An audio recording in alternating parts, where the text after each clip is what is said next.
Hello प्यारे विद्यार्थियों, आपका मेरी ऑनलाइन बायोलॉजी क्लासेज में स्वागत है। मेरे YouTube channel biology by Vinod sir पर आप जो बायोलॉजी के पिछले चैप्टर भी देख सकते हैं। और आज मैं आपको बहुत ही इम्पोर्टेंट महत्वपूर्ण चैप्टर जो आपके इंटर बायोलॉजी और नीट में भी इससे क्वेश्चन बहुत आते हैं, यह जो है जनन बायोलॉजी चैप्टर है। इसमें जो है क्या है कि हमने अब तक हाई स्कूल में थोड़ा पढ़ा है, अब इंटर हम इसे डिटेल पढ़ेंगे, ज़्यादा से ज़्यादा पढ़ेंगे। और सबसे पहले बताना चाहता हूँ, पेन और अपनी कॉपी और एनसीईआरटी की बुक खोल के रखें, क्योंकि एनसीईआरटी बुक से ज़्यादा ये है और एनसीईआरटी किताब से जो है बच्चों को ज़्यादा समझ में आता है। बशर्ते बात क्या कि हमने जो अब तक थ्योरी पढ़ी है, केवल इतना पढ़ा है कि परिभाषा के जनन की परिभाषा होती है, प्रकार बताइए, और किताबों में हमने केवल इतना पढ़ा और लिख दिया। जबकि एनसीईआरटी किताब इससे बहुत ही बेटर है, क्योंकि एनसीईआरटी किताब जो उसमें हमको पहले समझना होता है, एक लाइन पढ़नी होती है, तब हमारी समझ में आता है। इस प्रकार ऐसे समझिए कि जिस प्रकार कि हम को आदत जो है बने हुए खाने की पड़ गई है, और अगर हम बना करके खाना खाएं तो दिक्कत आती है, क्या कितना टफ लग रहा है। इसी प्रकार जैसे हमको जो है और किताबों से परिभाषा मिल जाती है, याद कर लेते, रट लेते और उधर लिखे आते हैं, तो हमको बने हुए खाने की तरह आदत बनी हुई है। अब एनसीईआरटी इस तरह से ऐसे बना करके खाना तैयार करना, लेकिन एनसीईआरटी का प्रत्येक बिंदु अपने में महत्व रखता है, और उससे यूपी बोर्ड और आपका नीट जो है उसमें सबसे ज़्यादा क्वेश्चन आते हैं। मैंने आपको पिछले लेक्चर फर्स्ट में जो है इंटर बायोलॉजी यूपी बोर्ड का सिलेबस बताया था, एनसीईआरटी के अनुसार यूनिट बताई थी, और यूनिट के अनुसार मैंने बताया था पहली यूनिट जनन रिप्रोडक्शन। इसमें जो है चैप्टर पहला है जीवों में जनन, रिप्रोडक्शन एंड ऑर्गेनिज्म। मैंने बताया था कि हिंदी के साथ साथ आप जो है इंग्लिश पर भी ध्यान दीजिए, जिससे आपके धीरे धीरे मेहनत करके एक दिन ऐसा आएगा कि आपकी बायोलॉजी हिंदी के साथ साथ इंग्लिश में भी अच्छी समझ में आने लगेगी, और आप जो उससे अच्छे क्वेश्चन करेंगे। जीवों में जनन, रिप्रोडक्शन, ऑर्गेनिज्म। अब लेक्चर फर्स्ट में मैंने आपको बताया था कि हमारी पहली यूनिट में 4 चैप्टर थे, दूसरे में 3 थे, तीसरी में 3 थे, चौथी में 2 थे, और पांचवी में 4 थे। टोटल हमारे जो चैप्टर थे वो 16 थे बायोलॉजी में। इस समय बायोलॉजी में 16 चैप्टर हैं। पहली यूनिट में 4 हैं, दूसरी में 3, तीसरी में 3, चौथी में 2 और पांचवी में 4। टोटल मिला के हमारे चैप्टर जो थे 16 थे। आज मैं आपको यूनिट फर्स्ट जनन और चैप्टर पहला जीवों में जनन बताना चाहता हूँ। पिछले लेक्चर में बता चुका था कि जीवधारी जो होते हैं सजीव, उनके लक्षण बताए थे। उनका एक लक्षण था जनन। जैसे कैसे हम करेंगे क्लियर कि जीव है या सजीव है या निर्जीव, तो मैंने सजीवों के लक्षण बताए थे। जनन जैसे कोश के संगठन होता है, श्वसन होता है, उत्सर्जन होता है, उपापचय क्रिया करते हैं, वृद्धि करते हैं, और एक वो जनन क्रिया करते हैं। मैंने उस पिछले चैप्टर को जोड़ा था कि जनन को मैं अगले चैप्टर लेक्शन में बताऊंगा। आज हम जनन पढ़ेंगे, जीवों में जनन। सबसे ये मैंने आउटलाइन बना दी है। इस आउटलाइन के द्वारा क्या हुआ कि हम अच्छी तरह से आउटलाइन को समझ लेंगे क्या क्या है। ये मैंने इसलिए बना दिया बेटा, क्योंकि इससे जो बाद में बीच में बनाने में फिर समय मेरा ज़्यादा लगता है, इससे मैं आपको समझ आता जाऊँगा एक एक बिंदु। जनन या प्रजनन, सबसे पहले हम बहुत ही अपने सूक्ष्म पॉइंट जो क्लियर करेंगे कि जनन और प्रजनन होता क्या है। जनन या प्रजनन एक ही बात है, इसे इंग्लिश में रिप्रोडक्शन बोलते हैं। कुछ बच्चे कहेंगे सर जनन और प्रजनन तो ये एक ही होता है, जनन या प्रजनन। इसमें जो है जनन से पहले हम जो है एनसीईआरटी किताब का पहला चैप्टर जीवों में जनन का हम पहला ही पेज खोलेंगे, तो उसमें एक टॉपिक है, उसमें है जीवन अवधि। जीवन अवधि, लाइफ स्पैन, पहला ही पेज है एनसीईआरटी किताब का। खोल करके देखिए, साथ रखते हैं अपनी एनसीईआरटी किताब, जिससे पॉइंट से पॉइंट मिलाते हैं, साथ अंडरलाइन करके पढ़ते जाएं। जीवन अवधि, सबसे पहले ये होना पता होता है कि हमको क्या है जीवन अवधि, जानकारी होनी चाहिए। जन्म से पहले ये जानकारी रखना जीवन अवधि क्या होता है, लाइफ स्पैन। जीवन अवधि क्या होता है, किसी भी जीव के जन्म से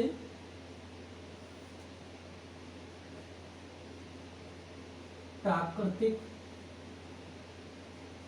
मृत्यु, कोई भी जीव है वो जन्म लेगा, उसके जन्म से लेकर प्राकृतिक मृत्यु तक के समय को यानी समय अवधि को जीवन अवधि कहते हैं। यानी किसी भी जीव ने जन्म लिया उसकी प्राकृतिक मृत्यु तक के समय को क्या कहेंगे, जीवन अवधि। अब इस जीव ने जन्म से प्राकृतिक मृत्यु के बीच कौन कौन सी क्रियाएं की। जन्म लेने के बाद, पहला उसने जन्म के बाद क्या किया, जीव ने जन्म लिया, जन्म के बाद उसने परिवर्धन करेगा, परिवर्धन यानी विकास। जन्म लिया, जन्म का परिवर्धन किया।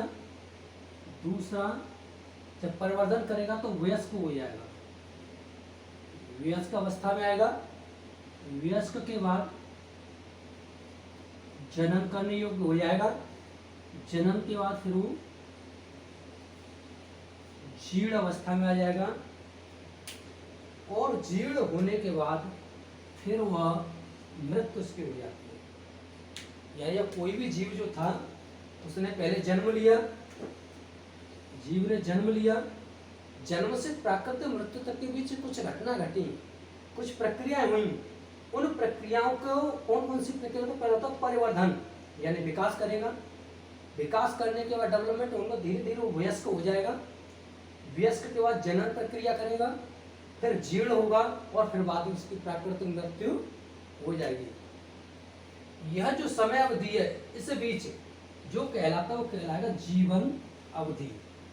मैं उम्मीद करता हूँ साथ साथ समझिए, नोट्स भी बेटा बनाते जाइए, नहीं तो स्क्रीनशॉट भी ले सकते हैं। जीवन अवधि समझ में आया, जन्म से प्राकृतिक मृत्यु तक के समय को जीवन अवधि कहते हैं। एग्जाम्पल समझे, जैसे कोई भी हरिओम है नाम का व्यक्ति, हरिओम, उसकी जन्म जो 2000 में हुआ, प्राकृतिक मृत्यु 2050 में हुई। तो इसका जो अंतराल है यानी समय अवधि है, तो उसकी जीवन अवधि जो कितना आएगा, जीवन अवधि जो निकल के आएगी वो आएगी 50 वर्ष। जीवन अवधि जो निकल के आएगी वो आएगी 50 वर्ष, क्योंकि इस व्यक्ति की 2000 में जन्म हुआ, 2050 तक प्राकृतिक मृत्यु हुई। तो इसका जो समय आया, समय जो लगा इस बीच में वो 50 वर्ष रहा, तो उसकी जो समय अवधि कितनी आई, 50 वर्ष। अब एनसीईआरटी का पेज नंबर 2 दूसरा खोलें, उसमें कुछ जीवों के जीवन अवधि दी है, चित्र दिया है, उस चित्र के अनुसार देखें किस जीव की कितनी कितनी जीवन अवधि है। पेज नंबर 2 पे है, जैसे पहला आपका हाथी, हाथी की जीवन अवधि जो होती है तो 60 से 75 वर्ष होती है। दूसरा गुलाब, गुलाब का जीवन अवधि होती है वो होती है 10 वर्ष। तीसरा गाय 25 वर्ष। चौथा केला यानी केले का पेड़ जो है तो उसका भी 25 वर्ष होती है समय अवधि। पांचवा आपका घोड़ा, घोड़ा की जो समय अवधि होती है वो तो 50 वर्ष। घोड़ा के बाद घरेलू मक्खी, घरेलू मक्खी इसकी होती है 1 महीना, 1 महीना। सातवां है आपका वर्गत, वर्गत इसकी होती है 2 से वर्ष। और आठवां है आपका चावल या धान पौधा जो होता है इसकी होती है 4 महीना। ये कुछ जीवधारी हैं, पौधे हैं, जंतु हैं कुछ जंतु हैं, कुछ पौधे हैं, उनकी मैंने समयावधि लिखी है, क्योंकि एनसीईआरटी का सेकंड पेज है उसमें दिया है, और ये आपका जो है बोर्ड परीक्षा प्लस नीट में बराबर पूछता है, किसी की भी समयावधि पूछ सकता है। और प्रत्येक ये 8 जीवधारी में उनकी समयावधि दे दी है, इसे नोट करें जल्दी से या स्क्रीनशॉट लें। हाथी की 60 से 75 वर्ष, गुलाब की 10 वर्ष, गाय 25 वर्ष, केला 25 वर्ष, घोड़े की 50 वर्ष, घरेलू मक्खी की 1 महीना, बरगद की सबसे अधिक 200 वर्ष होती है, चावल और धान की 4 महीना। और इससे भी देखें, क्योंकि समयावधि जो है कुछ घंटों से लेके कई वर्षों तक की हो सकती है। जैसे तुम्हारे सूक्ष्म जीवाणु, इनकी कुछ ही घंटे होती है, जैसे बरगद है 200 वर्ष है। अभी हमको समयावधि समझ में आई। अब इसके बाद अपने टॉपिक पर आएंगे, जनन या प्रजनन, रिप्रोडक्शन, यानी क्या होता है जनन, क्या होता है रिप्रोडक्शन। जनन या प्रजनन एक ही बात है, कैसे होता है, क्या होता है, यानी वह प्रक्रिया, इसकी परिभाषा भी लिख सकते हैं, वह प्रक्रिया जिसमें कोई भी जीव अपने समान संतत बनाए रखने के लिए जो प्रक्रिया करता है उसे प्रजनन या जनन कहते हैं।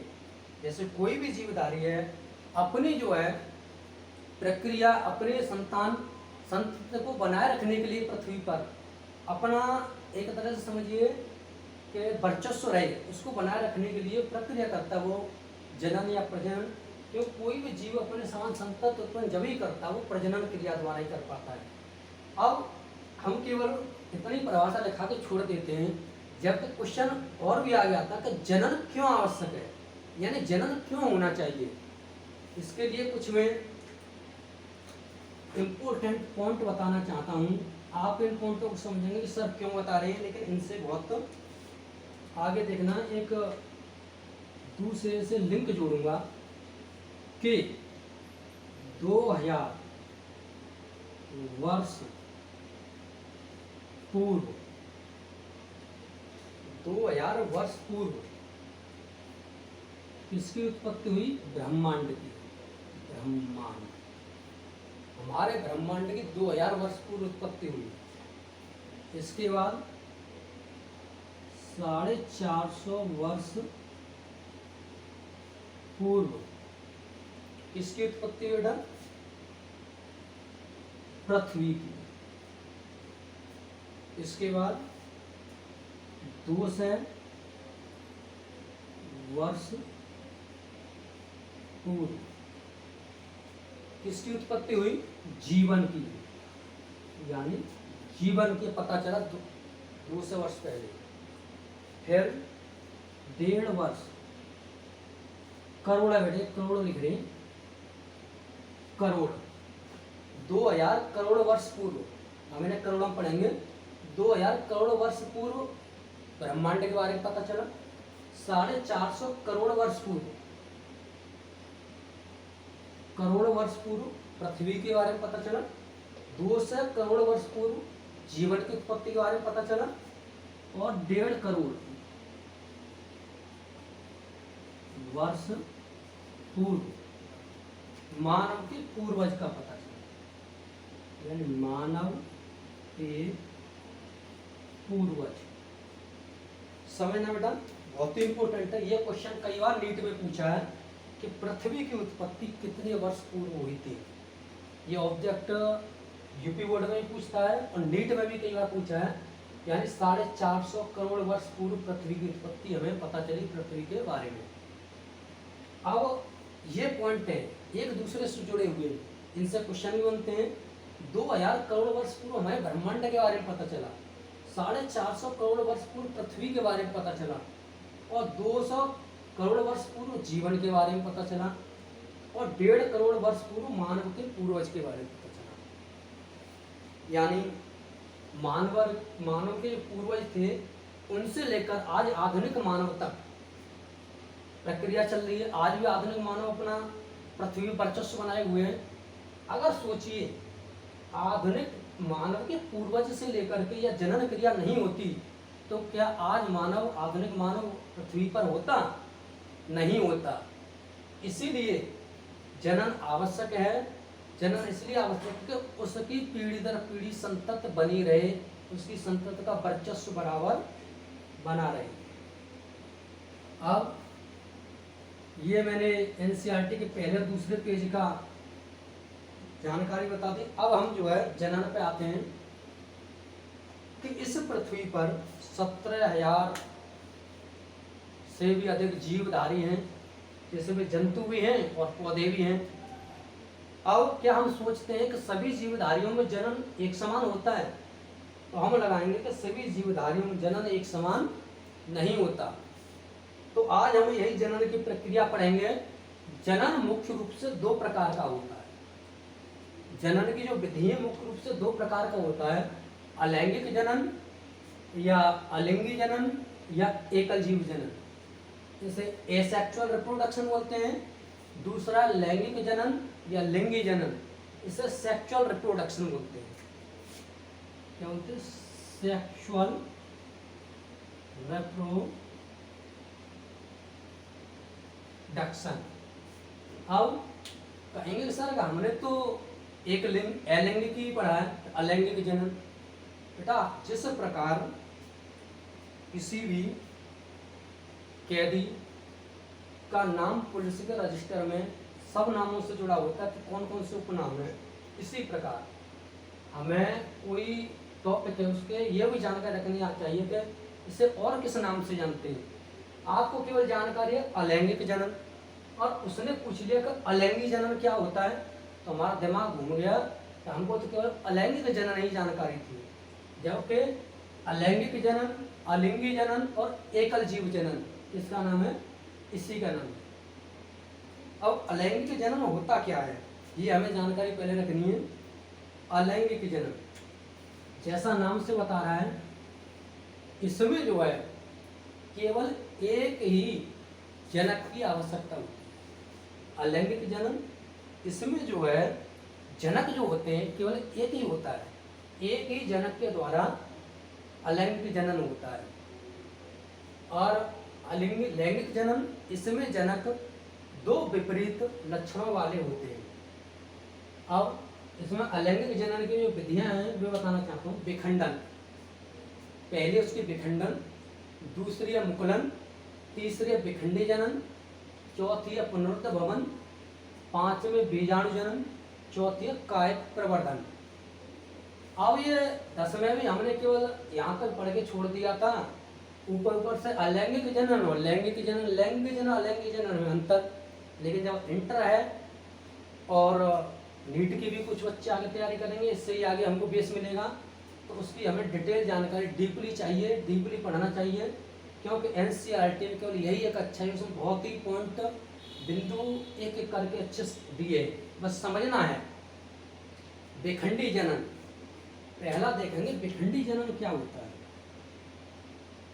विखंडी यानी विखंडन, इसे क्या बोलते हैं? विखंडन। पहला आपका विखंडन, इंग्लिश में बोलता फिजन, इंग्लिश में बोला जाता फिजन। सबसे पहला इसका जो मोस्ट पॉइंट है, यह जो एकल कोशिकीय जीव में होता है। यानी अलैंगिक जनन की जो ये विधि है विखंडन फिजन, इसका जो मोस्ट इंपोर्टेंट पॉइंट है यह कि यह जो है एकल कोशिकीय जीव में होता है। क्या होता है कि जैसे कोई एक कोशिकीय जीव है, इस तरह से चित्र द्वारा समझेंगे। इसमें एक केंद्रक है, जब ये जीव एकल जीव एक कोशिकीय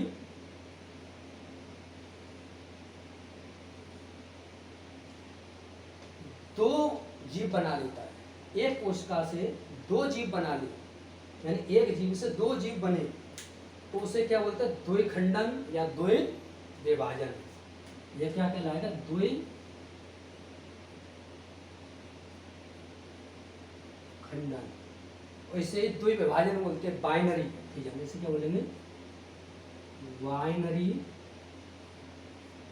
फिजन, यानी एक कोशिका से इसमें दो जीव बनने, एक जीव से दो जीव बनने, द्वि खंडन, द्वि विखंडन, इसे क्या बोलेंगे तो द्वि खंडन या द्वि विभाजन, बाइनरी फिजन। जब एक कोशिका से, एक कोश के जीव से एक, दो या दो से अधिक, यानी जब एक कोशिका से या एक कोश के जीव से दो से अधिक जीव बनते हैं तो उसे बोलते हैं बहुविखंडन,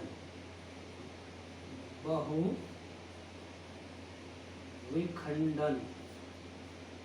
बहुत ही ये वाले चित्र के द्वारा आसानी से समझाना चाहें कि विखंडन की दो विधियां होती हैं। सबसे पहला यह एकल कोश के जीव में होता है।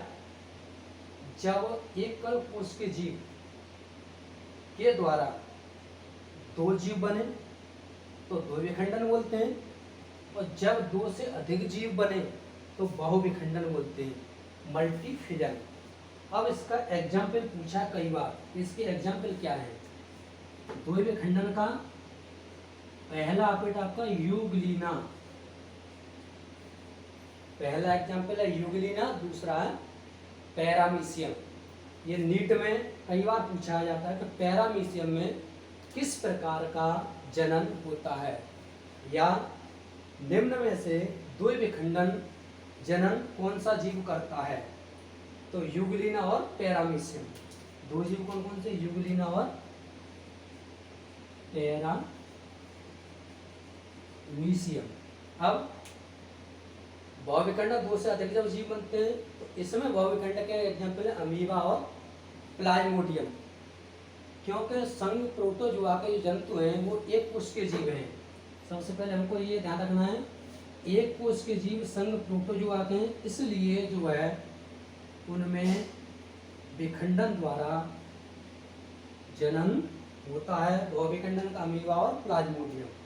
अब आता है बेटा मुकुलन। मुकुलन क्या होता है? इसे बोलते हैं बड़े, मुकुलन यानी बड़े। इसमें क्या होता है कि जैसे कोई भी जीव है, ईस्ट हम लेते हैं, ईस्ट एक कोशिकीय कवक है। ईस्ट ही केवल एक ऐसा जो एक कोशिकीय आपका कवक है, बाकी बहुकोशिकीय होते हैं। ईस्ट में मुकुलन कैसे होता है कि जैसे ईस्ट है, इस पर क्या होता है कि आउट ग्रोथ बन जाती है, बाहरी आकृति बन जाती है, और वह बाहरी आकृति ग्रोथ करके उसमें केंद्रक दो भागों में बट जाता है, विभाजन होने लगता है, और वह जीव अलग हो जाता है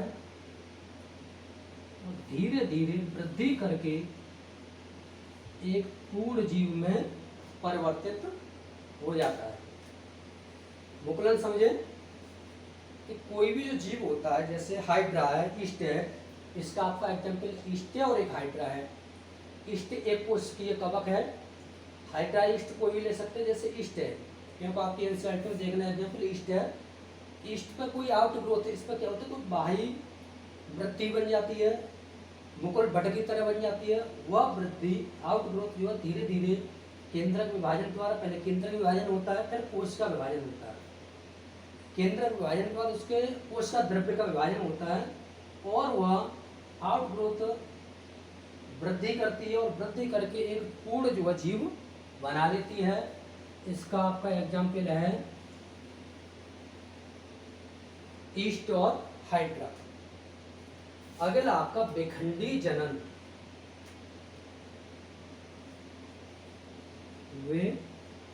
विखंडी जनन।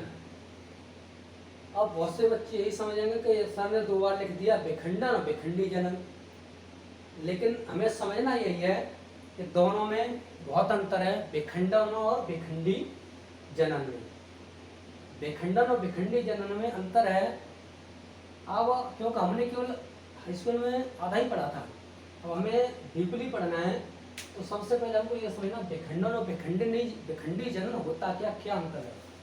जो पहला पॉइंट मैंने बेखंडन में समझा था वही है कि बेखंडन जो था एक कोश के जीव में होता था, और यह किसमें होता, बहुकोशिकीय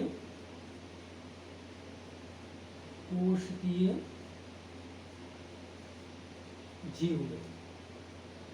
बेटा बेखंडन जो था वो एक कोश के जीव में होता था, और बेखंडी जनन इसका विपरीत है, बहुकोश के जीव में होता है। इसे बोलते हैं फ्रेगमेंटेशन।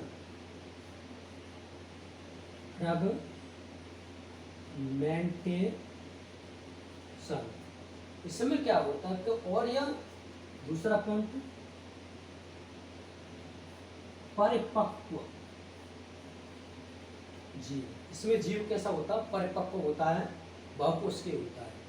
इसमें क्या होता है, कोई भी जीव जितने खंडों में टूटता है वह खंड एक नया जीव बना लेते हैं अनुकूल परिस्थिति में। जैसे एक चित्र द्वारा समझेंगे।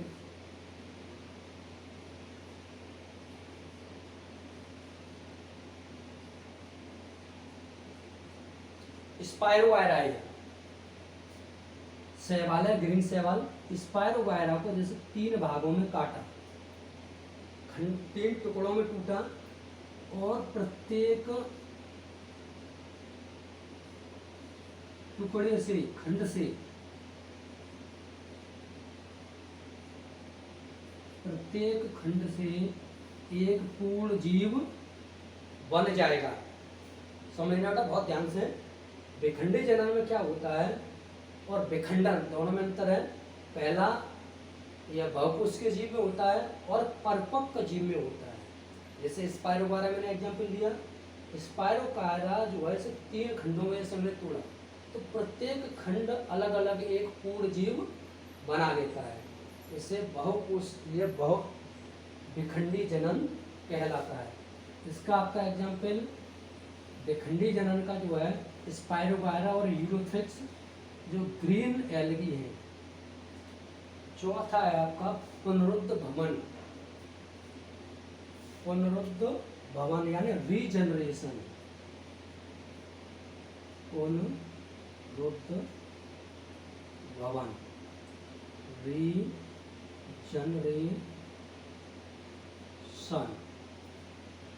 रीजनरेशन क्या होता है?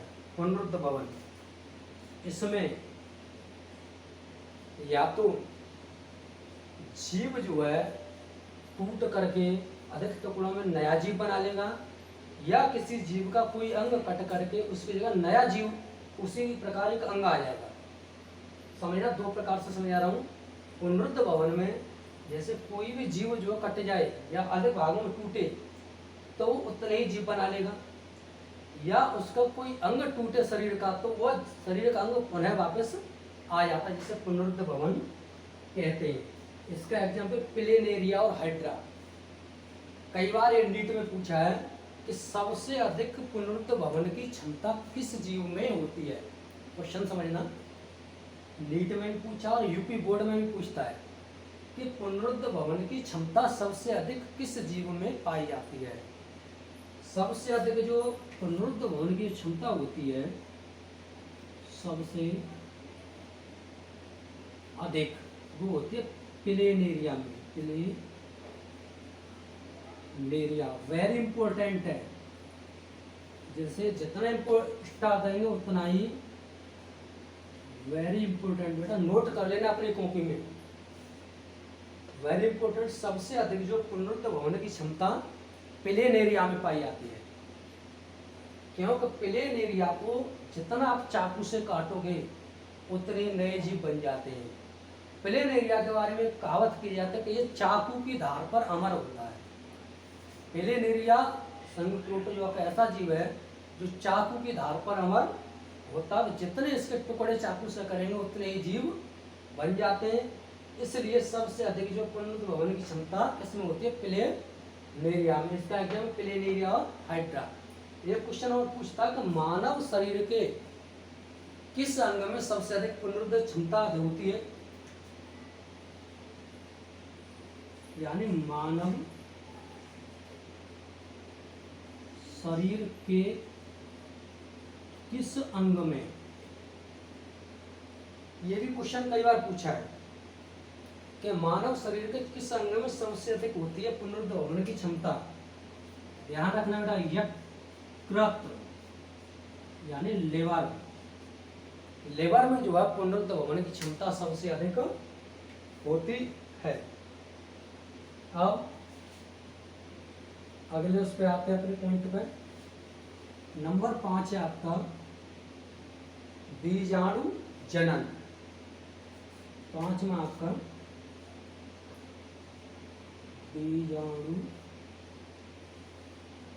जनन, इसे बोलते हैं स्पोर फॉर्मेशन।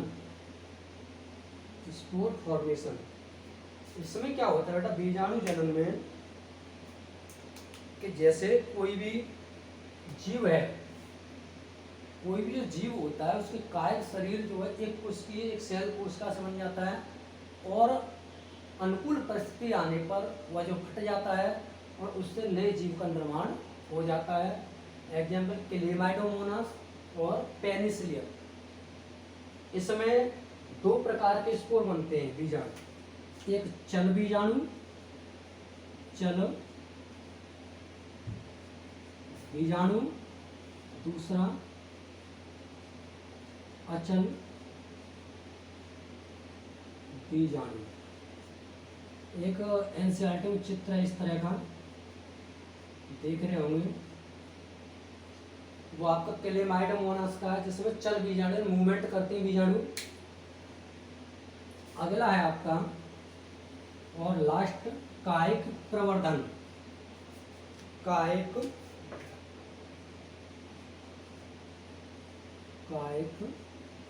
प्रवर्धन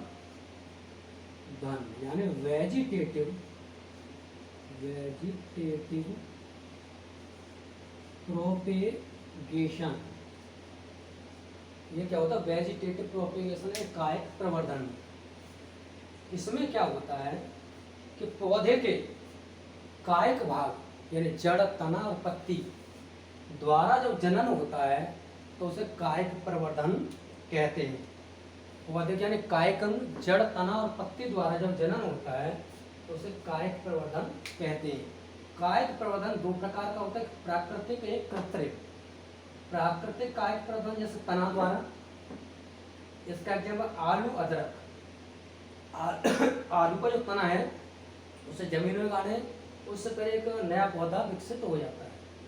आलू अदरक प्राकृतिक कायिक जनन तना द्वारा, दूसरा पत्ती द्वारा यानी ब्रायोफिल्लम और बेगोनिया, इसका एग्जाम्पल है। तीसरा जड़ द्वारा, इसमें शकरकंद और डहेलिया। अब कृत्रिम कायिक जनन, जब प्राकृतिक कायिक जनन हो रहा था तो कृत्रिम कायिक जनन की क्यों आवश्यकता पड़ी? क्योंकि कृत्रिम कायिक जनन द्वारा उत्तम स्पीसीज, उत्तम जाति के पौधे विकसित करना, अधिक मात्रा में उनका पैदावार करना के लिए कृत्रिम कायिक जनन लोग करते हैं। जैसे कलम लगाना गुलाब द्वारा, एग्जाम्पल है कलम लगाना गुलाब का और गन्ना का। जैसे गन्ना के टुकड़े को तने काट करके उससे दूसरा गन्ना बांध के कलम लगा दी जाती है। दाव लगाना, इसका एग्जाम्पल सेब है। रोपड़, इसमें आम और नींबू, इसका क्रॉस, ये आपके प्रवर्धन के प्रकार हैं। अब लैंगिक जनन, हमने अलैंगिक जनन की विधि बताई और लैंगिक जनन में क्या होता है। अलैंगिक जनन के बाद हम थोड़ा लैंगिक जनन भी समझेंगे कि लैंगिक जनन में क्या होता है बेटा। लैंगिक जनन, सेक्सुअल रिप्रोडक्शन, इसमें क्या होता है कि इसमें 2 विपरीत लिंग वाले जीव की आवश्यकता होती है। इसमें क्या था कि इसमें केवल जीव एकल जीव होता था, उसमें केवल एक ही जीव होता था। इसमें दो विपरीत लिंग वाले होते। और इसका मैं एक बहुत इंपॉर्टेंट बताना भूल गया कि इसमें जो जीव होता है उसकी संतान जो संतत होती है, संतति जो होती है समान होती है, बिल्कुल फोटो स्टेट समझिए एक तरह से समान होती है आकार की और आंतरिक रूप से, यानी समान होती है। तो इसके द्वारा जो संतत बनती है, आकार आंतरिक रूप से संतत आती है, उसे क्लोन कहा जाता है। क्लोन वेरी इंपॉर्टेंट, कई बार पूछता है कि क्लोन किस प्रकार के जन्म द्वारा बनते हैं। यानी क्लोन जो है अलैंगिक जन्म द्वारा बनते हैं, क्योंकि अलैंगिक जनन के द्वारा जो संतत आती है वो बिल्कुल उन्हीं के समान होती है, हुबहू आकार और आकार की, और उसके आंतरिक जेनेटिक समान होते हैं गुण। तो ऐसे जो संतत होते हैं उसे क्या बोलते हैं? क्लोन। दूसरा, जब इसमें विपरीत लिंग लक्षण वाले होते हैं जीव, तो एक होता है इसमें नर और एक होता है बेटा मादा। नर से नर युग्मक यानी शुक्राणु बनते हैं, इससे मादा युग्मक यानी अंडाणु बनते हैं। और इनका जो संलयन होता है, संलयन, तो क्या बनता है? युग्मनज, युग्मनज यानी जायगोट, जायगोट। फिर क्या बनता है? शिशु। लैंगिक जनन में समझें, दो विपरीत लिंग लक्षण वाले जीव होते हैं, नर और मादा। एक के द्वारा नर युग्मक यानी मेल गैमेट शुक्राणु, मादा युग्मक फीमेल गैमेट अंडाणु, उनके संलयन से युग्मनज बनेगा, जायगोट, जायगोट से शिशु बनेगा।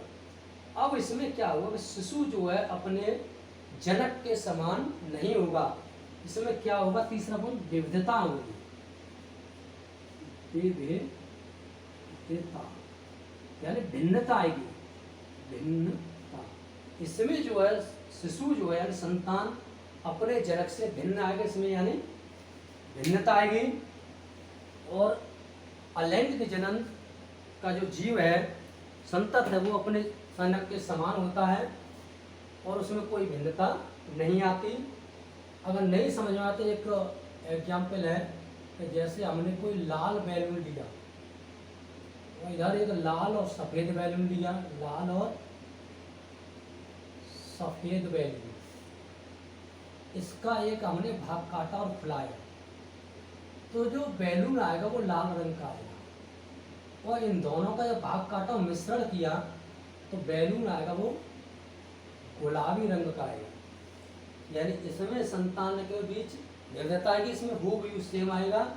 यह जो संतान है वो क्लोन कहलाएगी। अब मैंने बहुत ही आपको जो चार्ट वगैरह डिटेल में समझाया, एक मैं प्रक्रिया समझाना चाहता हूँ, आप बताना कमेंट में ये किस प्रकार का प्रोपगेशन है।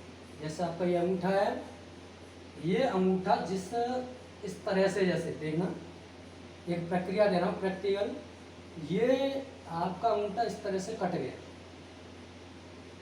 और फिर पुनः अंगूठा आ जाए, तो ये किस प्रकार का जनन कहलाएगा? अलैंगिक जनन का कौन सा प्रकार है? दोबारा समझें, जैसे अंगूठा है और ये है, और ये जो इस तरह से कट गए, तो फिर पुनः वो अंगूठा आ गया, तो यह जो किस प्रकार का जनन कहलाएगा? इंतजार करूंगा, अब मेरे कमेंट बॉक्स में ये लिख के बताएं क्या आंसर आएगा। धन्यवाद।